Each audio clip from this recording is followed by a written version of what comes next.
Part 1. What kinds of bills do you have to pay? I have to pay the electricity bill, the water bill, and my mobile phone's bill. And I make the payment every month for every one of them. I have to make a monthly payment for every one of them.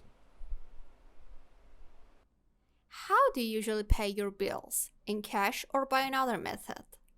I always pay them online. I go to their websites and I pay them online.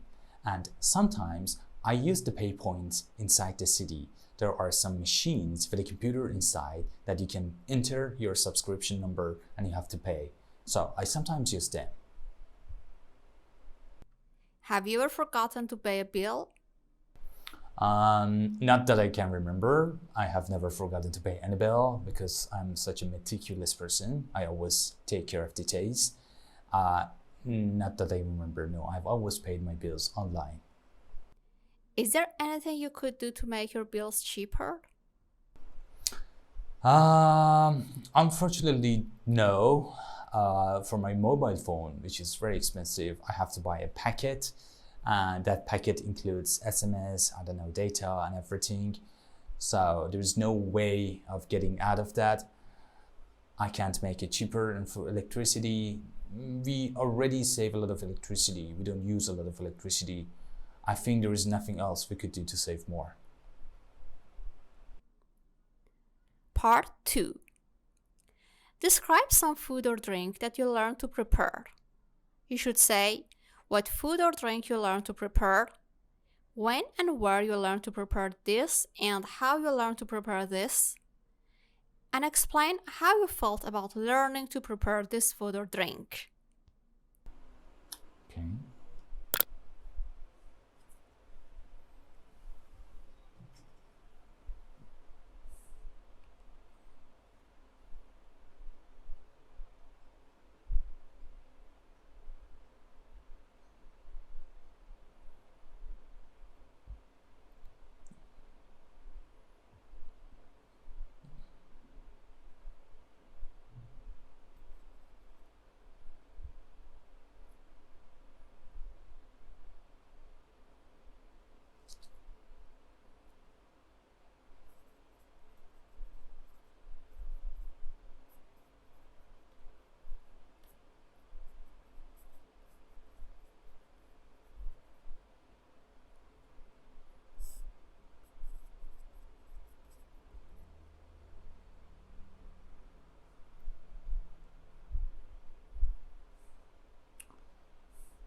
Okay, it was about a month ago that I tried a new recipe for the first time. I came across a video on YouTube. It was an Iranian chef, a very professional chef. He was making grilled chicken, but the way he made it was really special to me. He cut the chicken breast into small strips, and then he marinated everything in saffron, lemon juice, some chopped onions, and I think some paprika. He mixed everything together in a big bowl and then he put everything inside the fridge for an hour to rest the meat. After that, what he did was interesting. He made a special spiral shape with those chicken strips and he put them onto the skewer, one after another. And then he had heated a grilling pan previously, about 5 minutes before that, and then he placed everything on the grilling pan. And then he grilled every side of it for about, I think, 5 or 7 minutes, I'm not sure. It looked really interesting and delicious to me, but I did it a little bit differently. Instead of using a grilling pan, I used barbecue. So I barbecued them after that, and it was really delicious too. And in the meantime, I made some rice, some special Iranian rice, and I served that with rice, and it was really delicious. And I felt really good about that. You know, I think because cooking involves the creation of something new, I really like cooking. It gives me a great feeling when I prepare something new, when I prepare a new dish. So I felt great about that.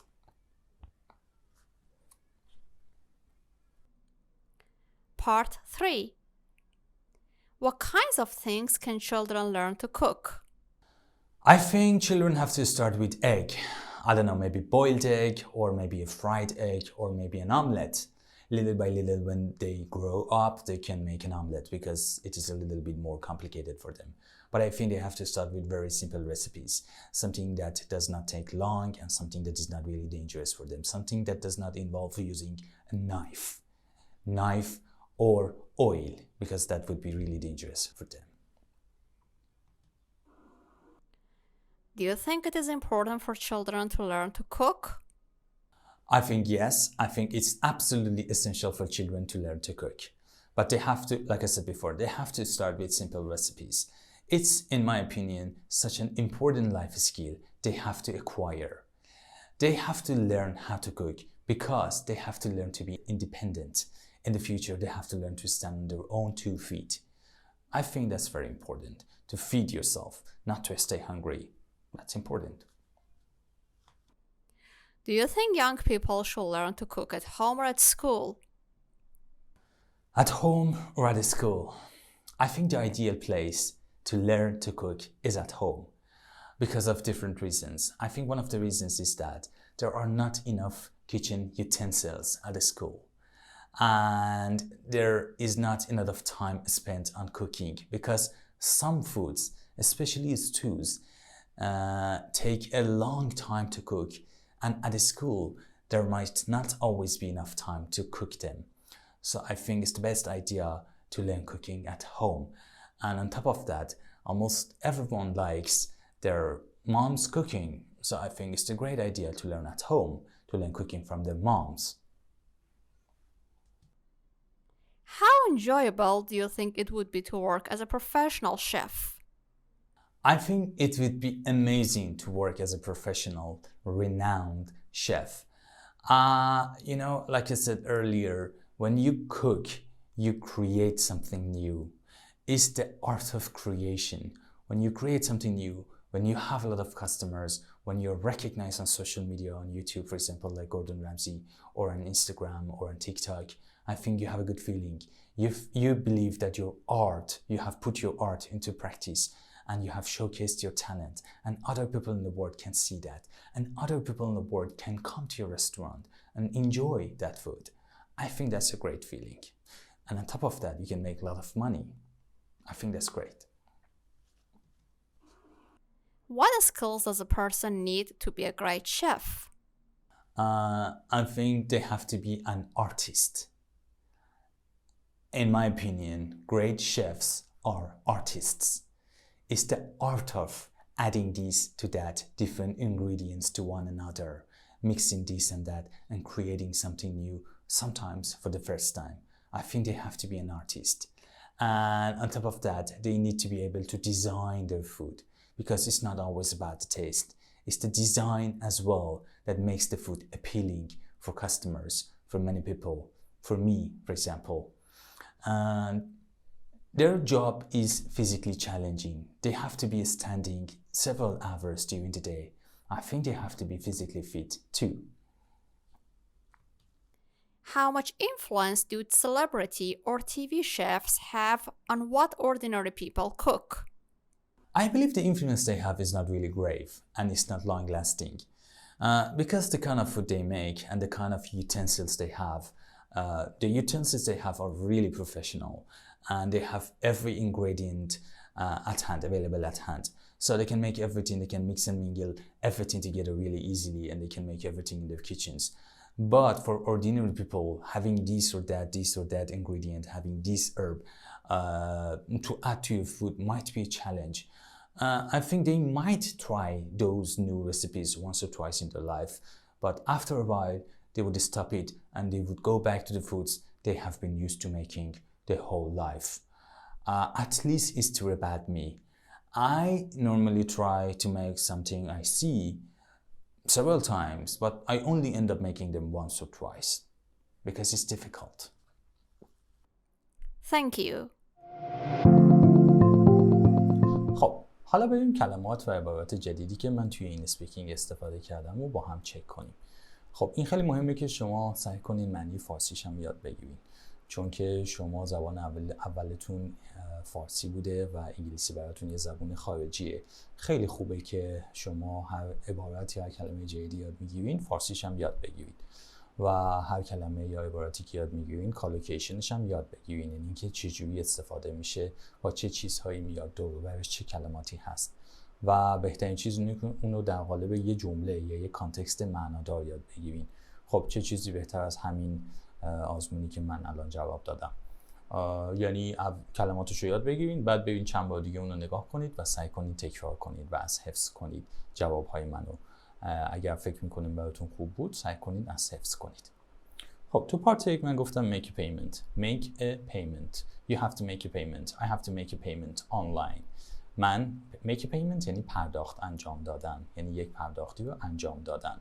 Make a payment. این یک کالوکیشنیه که همیشه با هم میاد. What payments do you have to make every month? مثلا شما چه پرداختایی رو باید هر ماه انجام بدهید؟ I have to make a payment every week. مثلا من هر هفته باید یه پیمنتی انجام بدم، یه چیزی رو پرداخت کنم، حالا یه قبضی یا هر چیزی. Make a monthly payment. اینم بازی کالوکیشن قشنگتر. I have to make a monthly payment for the electricity. مثلا من برای قبض برقم باید یک monthly payment داشته باشم، یعنی باید ماهی یک بار قبضش رو پرداخت کنم. Pay your bills online. خیلی چیز قشنگه. Pay your bills online. Bill یعنی قبض. Pay your bills online. چیز خاصی نیست، آسونه، کالوکیشن قشنگیه، از حفظ کنید. Subscription number. Subscription number همون شماره اشتراک شما هست.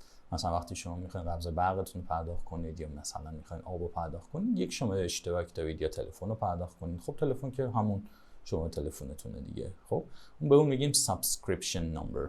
Okay? You need your subscription number to pay your bill. برای پرداخت قبضتون subscription numberتون رو نیاز دارید. پس خیلی قشنگه که subscription یک نونه. فعلش چیه؟ subscribe. همین کاری که شما ازتون میخوام بکنید. subscribe کنید تو این کانال، ویدیوها رو نگاه کنید، لایک و شیر کنید، با دوستاتون به اشتراک بذارید. Not that I can remember. خیلی عبارت قشنگیه. مثلا میگن شما اون کارو کردی، مثلا اون کارو کردی، میگه not that I can remember. یادم نمیاد، یعنی فکر نمی کنم یادم بیاد، یعنی فکر نمی کنم این کار انجام داده باشم. خیلی چیز قشنگیه، من خودم خیلی دوستش دارم، استفادهش میکنم. I've never forgotten to. این present perfect خیلی چیز قشنگیه. این حالا کلمه نیست ولی یه عبارت قشنگیه. I've never forgotten to do that. I've never forgotten to مثلا اون کار انجام بدم. I never forget to. I never forget to simple present. I've never forgotten to present perfect. من اونجا گفتم I've never forgotten to pay my bills یا pay a bill. هیچ وقت یادم نرفته که هیچ قبضی رو پرداخت کنم. Meticulous. استرسش روی تیه. Meticulous. I'm meticulous about something. Be meticulous about something. یعنی خیلی دقیق بودن. I'm meticulous about details. یعنی من خیلی دقیقم در مورد جزئیات، یعنی خیلی حساسم روی جزئیات. همین، چیز خاصی نیست. There is no way of getting out of that. چیز قشنگیه، عبارت قشنگیه، از حفظ کنید. There is no way of getting out of that. Part 2 خیلی مهمه، یعنی در کل آزمون خیلی مهمه که شما سعی کنید TRL استفاده کنید. توی یه آموزشی، توی یه ویدئویی قبلا اینو درس دادم بهتون، لینکش الان این بالا میذارم، برید ببینیدش. یک ویدیوی 47 دقیقه کل اسپیکینگ آیلتس رو بهتون درس دادم. سامپل ها نه، یعنی درس دادم تو اون تک ویدیو که اصلا اسپیکینگ چی هست، چجوری باید جواب بدید. خیلی مهمه اون ویدیو رو ببینید، خیلی خیلی مهمه، چه شما معلم زبان باشید، چه شما کاندیدیت باشید بخواید آزمون آیلتس شرکت کنید. خب خیلی مهمه که ما TRL استفاده کنیم. TRL چیه؟ یعنی Topic Related Lexis. Lexis یعنی یک کلمه، عبارت، collocation, phrasal verb, fixed phrase ها، prepositional phrase ها، هر چیزی که با هم میاد توی انگلیسی. یا یاده میگن Topic Related Vocabulary. حالا TR Topic Related باید باشه، این vocabulary که ما استفاده میکنیم. پارت 2 میخواد سعی کنه ببینه شما میتونید 2 دقیقه راجع به یک تاپیک اسپسیفیک، یک جواب اسپسیفیک، نه یک جواب کلی. میخواد بدونه شما میتونید یه جواب اسپسیفیک راجع به یه تاپیک خاص بدید و کلمه مرتبط به اون تاپیک رو استفاده کنید. میخواد بدونه که اون کلمات رو شما آماده توی ذهنتون دارید که در لحظه بتونید استفاده کنید. خیلی دقت کنید که TRL لزوماً به معنای کلمه سخت نیست. TRL یعنی کلمه‌ای که مرتبط به اون تاپیک باشه. مثلا من وقتی که دارم راجع به کوکینگ صحبت میکنم بگم رسیپی یا بگم شف، خب من نمیتونم راجع به اقتصاد در راجع به تاپیک اقتصاد بیام شف یا رسیپی رو استفاده کنم. خب اون مخصوص اون تاپیکه، پس میشه TRL. حالا چه ساده باشه، چه متوسط باشه، چه سخت باشه. خیلی دقت کنید که شما TRL لازم دارین. پس بعضی از کلماتی که اینجا میبینید در پارت 2 و پارت 3 که سوالش یکم ابسترکت تر و unfamiliar تر هستش، لزوما کلمات سختی نیستن، TRL هستن. من میخوام این آگاهی رو در شما ایجاد کنم که من TRL استفاده کردم، شما هم سعی کنید TRL استفاده کنید. Try a new recipe. Try something new. Try a new recipe. Recipe یک TRL هست. Topic related lexis. Come across something. خیلی قشنگه. من خیلی دوستش دارم. Come across something یعنی یک چیزی رو همینجوری شانسی دیدن.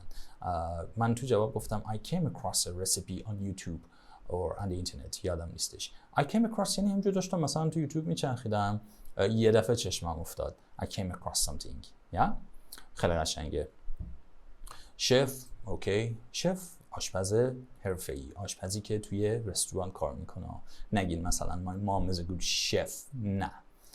یا I am a good chef، نه. باید بگین I'm a good cook یا my mom is a good cook. دقت کنید، آشپز خوبیه. ولی شف کسیه که توی رستوران کار میکنه. spiral shape یک عبارت قشنگه. spiral یعنی اینجوری، یعنی پیچی. حالا خودمون دقیق خاصیشو نمیدونم، پیچ دار. Spiral shape. Put the meat on the skewer یعنی سیخ، یعنی گوشت رو به سیخ کشیدن. خیلی قشنگه، از حفظ کنید. Put the meat on the skewer. Put the meat on the skewer. I always put the meat on the skewer. Grilling pan یا grill pan، تابه گریل، TRL.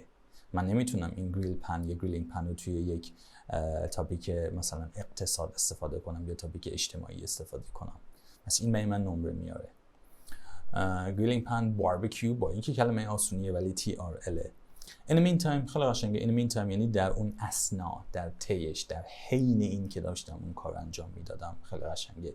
In the meantime to serve the food with rice. serve the food یه topic related لکسیس دیگه. serve the food with rice یعنی با برنج غذا رو سرو کردیم. سرو کردن یعنی آوردیم و خوردیم. اون میشه سرو کردن. A new dish. I like to try new dishes. اینجا دیش معنی بشقاب نمیده، معنی غذا میده، معنی رسیپی میده. I like to try new dishes. من دوست دارم رسیپی ها و غذاهای جدید رو ترای کنم. یادش بگیرید، استفاده کنید. ببینید چه TRL قشنگی. لزوما کلمات خیلی سختی نیستن. حالا شما میگین چرا خیلی کلمات سختی استفاده نکردین؟ خب چون تاپیکش تاپیک آسونیه. تاپیک راجع به آشپزیه. راجع به آشپزی خب چه کلمات خاصی آدم میخواد استفاده کنه. یه چند تا چیز دیگه هم تو ویدیو گفتم، برید نگاه کنید. گفتم اونو اضافه میکنی، اونو میکس میکنی، روغن میریزی. اینا که دیگه چیزای خیلی آسونیه که دیگه اصلا اینجا نیاوردم. پارت 3. It is absolutely essential. تو این خیلی عبارت قشنگه. وقتی که شما خیلی میخواین تاکید کنید استفاده کنید. این absolutely essential، ترکیب این قید absolutely با essential خیلی ترکیب قشنگه. من خیلی دوستش دارم. It's absolutely essential to learn English. مثلا خیلی مهمه که انگلیسی یاد بگیرید. Stand on your own two feet. روی پاهای خودت بایستی. You have to try to stand on your own two feet. باید سعی کنی روی پای خودت بایستی. Kitchen utensils. استرسش رو دقت کنین. Utensils. استرس روی تیه. Kitchen utensils یعنی لوازم آشپزخونه. مثلا همه چیزایی که تو آشپزخونه داریم دیگه. همه چیزایی که آشپزی و پخت و پز استفاده میشه که این هم خودش یک TRL ها. با اینکه پارت 2 نیست، پارت 3. ولی وقتی سوالی راجع به آشپزی، خب من سعی میکنم تا میتونم TRL استفاده کنم. Stew یعنی خورش. خب to make different kinds of stew. خورش های مختلف. On top of that علاوه بر اون خیلی قشنگه. On top of that renowned. To be renowned یعنی مشهور، معروف. A renowned chef. مثلا نصرت is a renowned chef. یک چهره معروف و مشهوریه، شناخته شده. To be recognized هم یعنی معروف. فعل recognize یعنی تشخیص دادن.